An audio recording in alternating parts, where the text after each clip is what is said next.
Hi friends, welcome to cine family 2. ప్రేమ ఎంత మధురం serial heroine వర్ష ఈ సీరియల్లో గౌరీ క్యారెక్టర్లోను, అను క్యారెక్టర్లో కూడా చాలా అద్భుతంగా నటించి తనదైన స్టైల్లో ప్రేక్షకులను బాగా అలరించింది. వర్ష సోషల్ మీడియాలో చాలా యాక్టివ్గా ఉంటూ తన personal and family and serial అప్డేట్స్ని ఎప్పటికప్పుడు షేర్ చేస్తూ ఉంటుంది. వర్ష అప్డేట్స్ బయటకు రాగానే మంచి మంచి కామెంట్స్ పెడుతుంటారు తన అభిమానులంతా.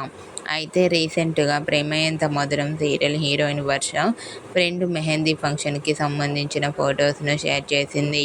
అయితే ఆ మెహందీ ఫంక్షన్లో వర్ష డ్యాన్స్ పర్ఫార్మెన్స్ చేస్తూ చాలా హ్యాపీగా సరదాగా ఎంజాయ్ చేస్తూ కనిపించింది. ఆ ఫొటోస్ చూసిన వారంతా బ్యూటిఫుల్ అండ్ లవ్లీ ఏంజల్ అంటూ కామెంట్ చేస్తున్నారు. మీకు కూడా ప్రేమ ఎంత మధురం సీరియల్ హీరోయిన్ వర్ష ఫ్రెండ్ మెహందీ ఫంక్షన్కి సంబంధించిన లేటెస్ట్ ఫొటోస్ మీకు నచ్చినట్లయితే మీ అభిప్రాయాన్ని మీ కామెంట్ రూపంలో తెలియజేస్తూ లైక్ చేయండి, షేర్ చేయండి. మరిన్ని ఇంట్రెస్టింగ్ అండ్ లేటెస్ట్ అప్డేట్స్ కోసం మా సినీ ఫ్యామిలీ 2 ఛానల్ని సబ్స్క్రైబ్ చేసుకోండి.